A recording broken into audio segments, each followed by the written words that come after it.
mahitabo na sa kuan once, okay? I don't think these people, yung wala akong pakialam sa mga tao nga napalit na niya ang simpatiya. Wala akong pakialam kung sa panghuna-hunaon na ni mga tawhana o mga bayhana. What really matters to me is that siya mismo nakabalo kung siyang binuhatan sa kuha. Maura na ang importante sa kuha, guys. Nung siya mismo nakabalo kung siyang gibuhat na ako. Nga nakabalo siya, parang makabalo ipamukha jud ako sa iya nga nakabalo ko sa iya mga agenda sa against sa kuha. Oh. Tanaw na nga babae, dili na siya kaharong sa kuha. Dili na siya kaharong sa kuha.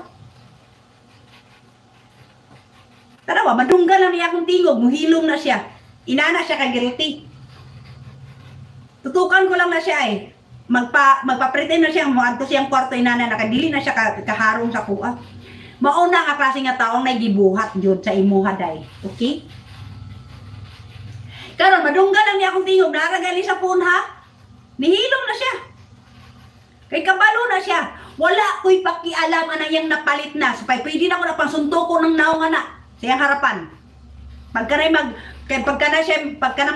mga tawhana magpatunga sa among isyu sa magpahiruhan kay si kanang bayhana mo ay buotan, may biktima. Suntuko mo ng daggoyana ba? Oh, suntuko ka, buang man na. Wala man na jud kabalo. Ito'y raman na siya, okay? Ang importante sa waka ang mismong nagbuhat kabalo. Kung siya ang binuhatan. Ang kabalo siya mismong kuhang-kuha ko na kayo na siya. Kana ra ang inagmatis ako. Kaning mga tao din saba kaayo. Wala kabalo sa tinuod.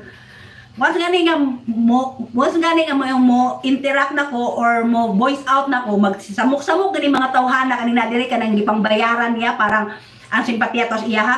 Suntukon ko na siyang harapan. Di man eh. Suntukon mo siya bisan pagkamahan inahanta ka mawadan kong respeto sa imo ang gaguha ka. Kaya maski ako amanong ginahan, naminaw na sa iya eh. Ako naman yung inaysalan, ako naman yung buang. Okay? Ha? Remember ba ya ha? Respect is earned. Kung sa tingin gina ako, wala ni mo na earn ang akong respeto, suntukon ta ka. Suntukon ta ka, day. Suntukon ko na si inahanog amahan ko pa na diya. Kapataka naman ang ko na sila gyawit.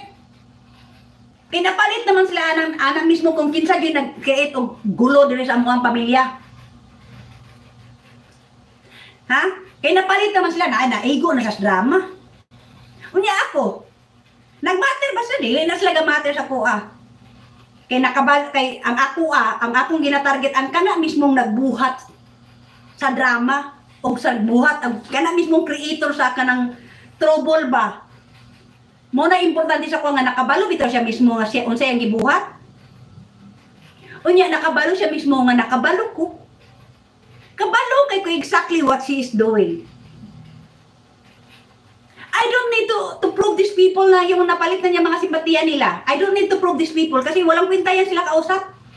Bisa dun sa amin mo nagpasabot, dili nakasabot. Kaya nabrinuwas naman na sila. Okay?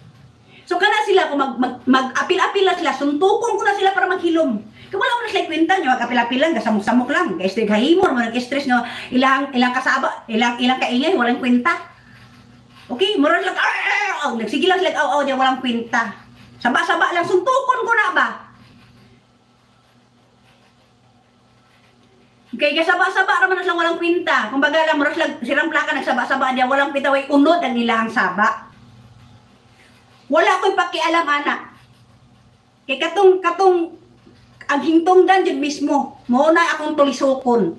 Kaya kana siya mismo, kabalo ko, unsa mismo ang iyang gibuhat. O nakabalo siya mismo, nga nakabalo ko. Unya, mag-create niya po siya drama, parang ako'y magmukhang masama. Ha? Ha? Pangsungtukon ta mo mag-apil-apil nga wala mo kabalo. Nga feeling ninyo nakabalo mo, nya wa mo jud kabalo, nya para sa ako pag-apil-apil mo, siba samok-samok ra mo sa kuha, pambunalan ta mo. Okay? So tian ta lang mo dahil pambunalan ta mo. Wala ko'y pakialam. As I said ha, respect is earned. So bisag kinsa ka pa kung pamati na ako nga di ka naman deserving sa akong respeto, tampaluon ta ka mismo kanang inyong akala nyo mo ay biktima.